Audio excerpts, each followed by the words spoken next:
pull out a win over the Lions. We had our distant cousin Gerald McCoy on the show just yesterday talking about his old team, how he still identifies with them, how he's a Buccaneer for life, and he even had some advice.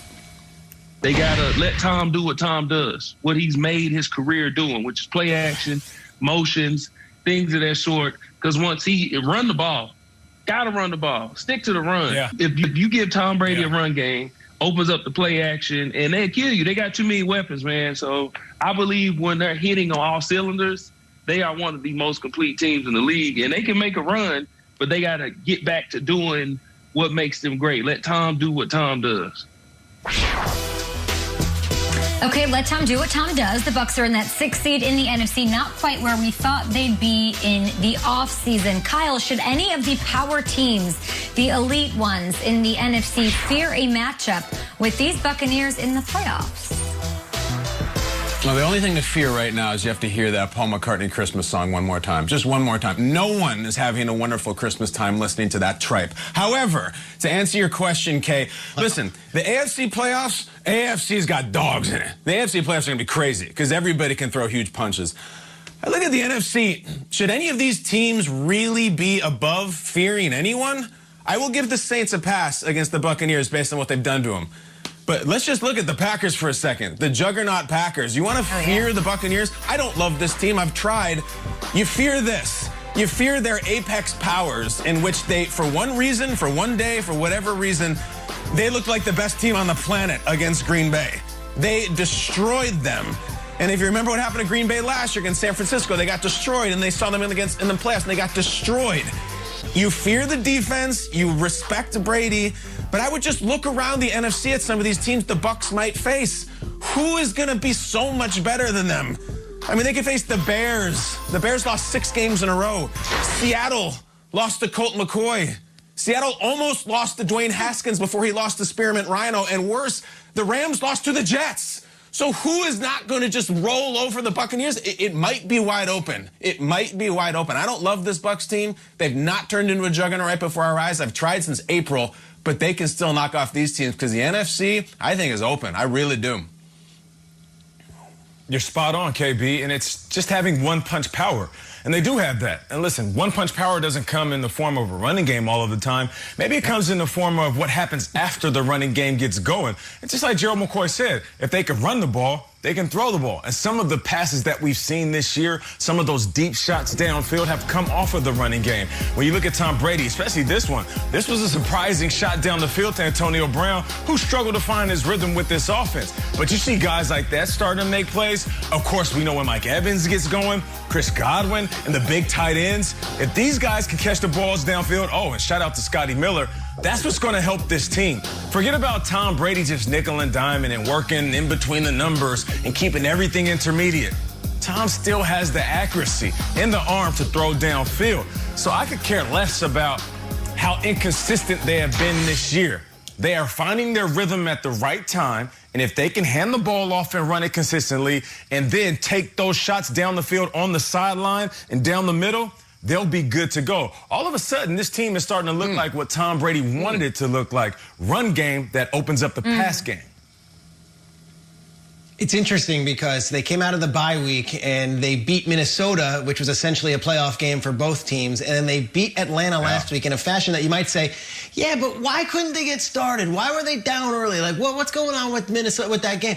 The fact that they came back, the fact that they would do that, it looked sort of vintage Brady, and that's what would scare me if I'm these other teams in the NFC, because once that playoff season starts, here we go. If this, and I know this was my biggest concern about Brady going into the season, that he's 43 years old in a new offense with a new coach.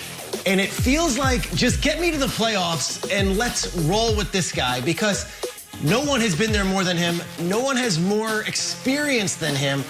And I feel like if it's a wide open NFC, and Kyle, to your point, when you wax the Packers, but then on the back end, you lose to the Rams in the regular season, you lose to the Saints twice, and of course you lost to the Bears on a Thursday night where Khalil Mack was just absolutely destroying your entire offensive line. It feels like there is no consistency on any of these teams. That, like, the Bucs, I don't know, they might lose to the Falcons 9 out of 10 games, or they come back from 24-7 and Brady's hitting Antonio Brown for a game-winning touchdown. I look at the slate, I wouldn't want to face Brady because I just know that he's been there before, and I don't think they're getting worse. I think they're getting better as the season is ending up. See, I don't feel that way. Sure, I feel like they have knockout power. I will agree with that. But do you see them stringing together 3 wins against the best of the NFC and making it to the Super Bowl? Like, can they knock someone out and ruin it? Yes, but I'm still wrapped on this thing that it's Brady and it's Belichick and they needed each other. Now, the Patriots are out of it. I don't know. I have to see it before I believe it. The inconsistency and the fact, Triggs, that they've only beaten one team with a winning record all year, which is, that's a little absurd if you look at their schedule. Granted, of course, they have to play who they play. But, Triggs, do you see them stringing together wins at this point in the season when you're saying they've gotten a lot better from where they started against the Saints week 1? Well, look, I mean, that second half last week could have been the catalyst they needed. We've waited 4 months for it, but suddenly they were lights out. And Antonio Brown was catching screen passes and going, and then the deep pass to Brown. Like, to me, it's who's ascending going into the playoffs. Look at their record right now. They're 1 game back of the Saints. You know, it's not like they're an 8-8 team. So to me, I think that the Buccaneers are a squad with Brady, with Gronk, with all those guys that I don't necessarily want to see. I wouldn't want to see Brady across the way in the playoffs. They're not consistent, but you are, Peter. We're showing David Patton and Leonard Little at 7:06 a.m. Eastern. Peter, you're beautiful. But to answer that question, too, the follow-up, like, it's the fear factor, right? Are you actually afraid of them? Are you afraid of them like eating hissing cockroaches on NBC with Joe Rogan? No, and yet every once in a while, and I don't mean months ago against the Packers, last week, what Devin White was doing, are you kidding me? Do you want to face that defense? They just unleashed hell out of nowhere. And it's like you said, knockout power, but I also think it's more than that. I think it's just a big right hand. They don't always throw it, but I would take that one-punch power over some of these. Let's be honest. Some of these playoffs teams, the NFC, are not great. They just punched their ticket. They're going to get in. They're not playing terribly well, but they're in. I would take the one-punch power over a team that's just kind of nice to be there. And Kyle, some of these playoff teams are going to freeze up like deers in the headlights. As soon as they get there, all this hype we've seen all season long, they're not going to have it in the playoffs. And let me be very clear. I think we all understand this as well. How many times has Brady walked his way into the playoffs, then all of a sudden the criticism and the doubt kicked in? This is a familiar setting for Tom Brady. Every single year it was something, whether it was his age, his coaching staff, coaches leaving, a guy being hurt, a superstar being down. It didn't matter. Brady loves this. So if you continue to criticize him and doubt him, he's going to use this as fuel. And don't be surprised if we're all watching a Super Bowl in Tampa and Mr. Tom Brady, or shall I say Tampa Brady. Whoa. Wow, Burleson. At GMFB, yesterday, Mike Garafolo, Kyle renamed our show Good Morning Strip Club. You just dropped a Spearmint Rhino reference at 7 in the morning Eastern, 4 in the morning out on the West Coast. So let's talk Strip about me it. of my captaincy. Tom Pelissero, our NFL Network insider here. We talked, Tom, about Dwayne Haskins without a mask at a strip club after their loss to the Seahawks. What is the latest with the Washington QB sitch?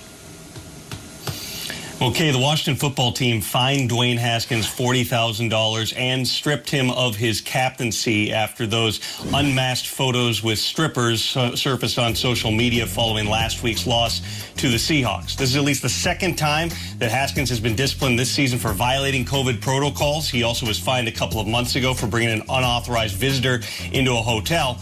But Haskins was on the field for practice yesterday after Washington worked with the league. He's continued to test negative for COVID-19. And Coach Ron Rivera said that if Alex Smith can't go against the Panthers, it would be Haskins in the starting lineup for a big game as Washington continues to try to make a playoff push. As for Smith, he was officially listed as limited in practice as he continues to try to come back from that calf strain. And one other important note, Haskins apologized and clarified he was not in a strip club. He was at a private party with strippers, which is the first and only time perhaps that anyone has actually tried to use that excuse to get away with anything.